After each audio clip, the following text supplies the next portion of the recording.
Are we still having fun? Great stories.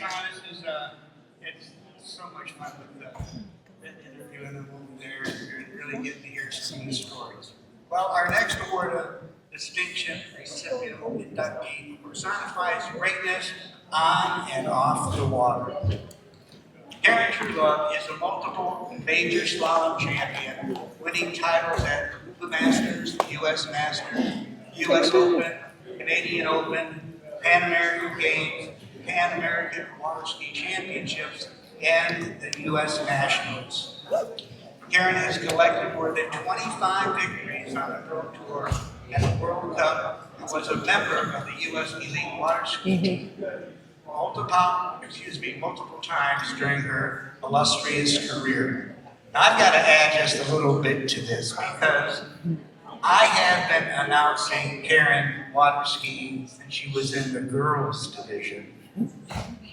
And you want to talk about what a great family sport water skiing is. The Truelove family exemplifies that. Mom and Dad bought a motorhome, and Karen would get loaded up in this motorhome, and her and the Coble family in their motorhome would caravan all around the country so these two could ski and ski against each other. And that love, that dedication, that commitment from their family, the mom and dads, and the expense and the time and everything that goes with it is why they become two of the best women water skiers in the world, and celebrating Karen's being one of the best women slalom skiers of all time. It's just a wonderful career, and I'm just so delighted that I got to witness it and get to share that with you tonight, Karen.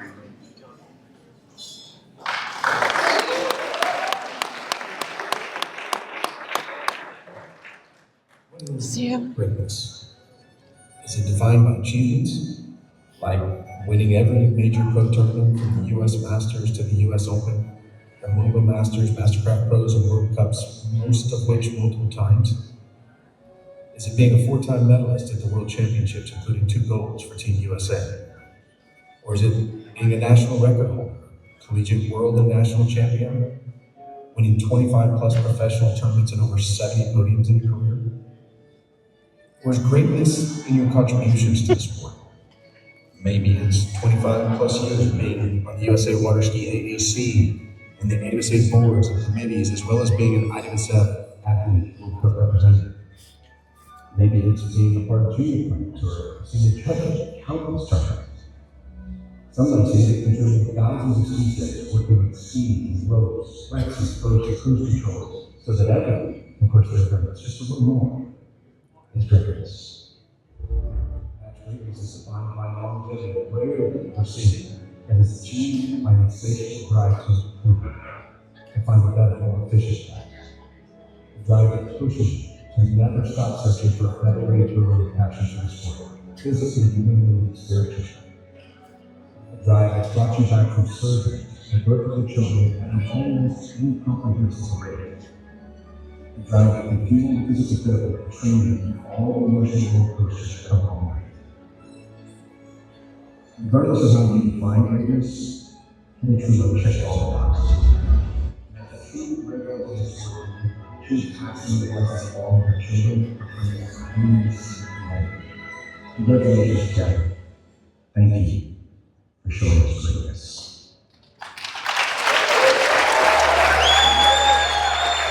Welcome. Woo. Woo. Let's do this. Yeah. Welcome. Thank you.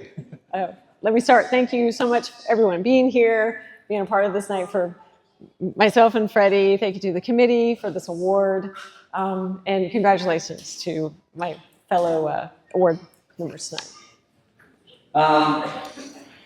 There's obviously like a lot of titles, a lot of stuff in the career there. How has this sport shaped you over the years? You know, like when I watch that, I feel like every athlete, you know, you see things like that and it's like, oh gosh, you know, everyone wants that victory, right? And for me, I mean, I'm that way too, but without a doubt, like, I feel like I've learned so much more from like the difficult times that I've experienced. And, you know, like for example, I mean, there was a time where I wondered, like, was I ever going to win, a tournament? I felt like I worked and worked and worked. And I finally got the first one. And at the ripe old age of, I was almost 30, which is, pretty old, like, in a way for like athletes. Yeah. Oh, it's a baby for me now. But, that taught me like patience and just kind of trusting in the process. And then, I mean, I've had my fair share of, I feel like, injuries and surgeries and, more days in rehab than I would ever care to count. But like all those challenges, they made me more resilient. And I mean, honestly, it just gave me like a framework for how I choose to live my life. And if there's anything that I want to leave as like a legacy, it's those lessons. I want to pass those along. Yeah, there's a few injuries, like you said, but I know that the knee was a pretty big one for you. Was there something that you kind of really pulled or learned from that recovery and injury? I mean, just, you can do all the work and you think you're doing all the right things. And, sometimes bad stuff happens. Yeah. And you just have to keep going. That's life, isn't it? Yep, absolutely. Yeah, happiness is the best of it. Yeah. What kind of sacrifices have you and the people around you kind of made to give yourself the chance to do everything you have in your skiing career? Well, I mean, as an athlete, you're going to have, all those days that we spend at the lake and tournaments that we give up. I mean, our friends are at the beach, having a great chilled time. But, so there's a lot of sacrifices as athletes. But for me, like, I feel like the sacrifices didn't start with just me. Hank kind of stole my story a little bit there, but like my parents, they were like nothing short of road warriors, along with the Cobles, and they gave me their energy, time, and resources for me to like chase the dream. And we literally would, along with the Cobles, we would be on the road to any tournament we could get to, driving up and down the interstate from North Carolina to wherever, and and those were usually like all night trips. It felt normal at the time, but looking back, I see how much, they gave up. And I just want to say my brother and his wife are here tonight too. And, they have been some of our Friday nights, like biggest supporters throughout the, our careers. And, I just want to apologize to him because I feel like I've taken all the attention throughout these years and, he's still just been great. So, and of course I cannot mention sacrifice without, speaking about, our in-laws, Fred and Rose. They were, always the first to be willing to hop in the car, get on a plane, to come help take care of the kids and, help us out on the tournament sites, be our biggest cheerleaders. It's just all those memories and experiences. I'm going to hold those like so dear, and they'll be greatly missed. Yeah, absolutely. Thank you. Some of these people that you've met in the sport, they've really helped you probably, learn about yourself, discover parts about yourself that maybe weren't always there at the beginning of your career.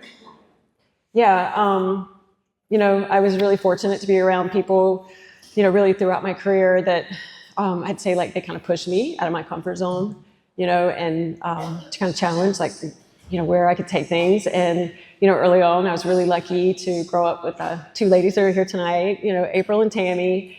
And, they were the ones that first taught me about competition and camaraderie. They would probably say the feeling is mutual. And, I just really appreciate our time, in our childhood. We were chasing all those dreams, as kids. I'll hold that dear. And then when I got a little older, I spent some of the school breaks and stuff down with Chet Raley, and Travis Moy was working with him at the time. And honestly, they're the ones that kind of planted a seed in me that, hey, where can I kind of take this on a professional level? I kept skiing with Chet for many seasons to come, and, had seasoned to so many other skiers. He's just like a great mentor and always those encouraging words. And I mean, gosh, like above and beyond, like the most pivotal person that has ever come across, in my life is my husband, Freddy. I mean, I don't know if you guys know, like that was his voice. Those were, he wrote those words about me, and Does he ski? Sometimes, yeah. We're still working on it, and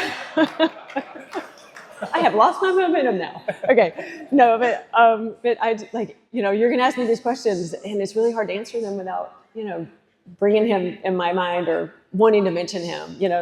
He's just been like the best teacher I've had in life. Through my highest highs and my lowest lows, and I'm not gonna cry. And I am just really proud to be celebrating with you tonight. Yeah, thank you. I love you. Yeah. The ultimate partner. You mentioned it briefly as well. You guys have kids now who are superstar skiers in their own rights already. But how has becoming a mother kind of, changed you and changed your outlook of skiing over the years? Yeah, it has. I think when when we think about becoming a parent, like there's so much there's just kind of like that well-accepted expectation, that you're going to become like more selfless, and then you're going to have like more insight as to what's important in life. And that happened to me, but I think the thing that surprised me the most was like the things that, kind of the different phases of motherhood and how that affected me, and my motivation as an athlete. And, early on when they were babies, like Freddy and I decided we were going to, kind of keep going with the competition and traveling thing. And, there was their fair share of like chaos in those times. And I mean, I would say I drew strength from, almost like my journey through pregnancy and like becoming a mom, because like, I think a lot of moms will relate that like that transition, it like gives you like a grit that you didn't know you had, like it was there. It's like a strength. They say it's kind of tough, yeah. Yeah, so that's just challenging. And, it was just like, almost like fuel or something, to kind of keep me going. And so let's see. And then, obviously now they're older. Dash and Ridge are a little older, more independent, kind of paving their own way. And like, now like it's a little bit different, like type of inspiration. Like when I see them working so hard, kind of doing their own thing, like it actually kind of takes me back and helps me like remember why I started doing this in the first place. Where it all started, yeah. Yeah. Before we wrap things up here, you had some pretty long-standing relationships with sponsors over the years. Would you like to mention any of them before we go? I sure would. They're like some of my most, I'm so grateful for so many of those relationships, like so many other people, that kind of starts out like, they see something in you and they, kind of want to see where this will go. They, provide free equipment and, opportunity to ski. And when, we kind of go through the years, like I've cultivated relationships that they're probably some of the most treasured relationships that I've had, and I think that I will ever have. And, those are people like, Arn Clow is here tonight, and, Will Bush. They are really like some of my trusted friends and partners in the sport. Working with them, it's fun. It doesn't feel like work. So I just want to say, a quick thank you to, Mastercraft, Innovation, Masterline, OJ Props, the D3 and Good. I mean, it's been like a privilege and an honor to work with you guys, and, looking forward to the future. Outstanding. I'd love to stay in chat, but Brenda's going to end up in your Oh, yeah. Okay. Congratulations. Thank you. Gosh, got my little, thank you. Right the way you look. Oh. Congrats. Thank you. Thank you so much. That way, right? Yes, thank you.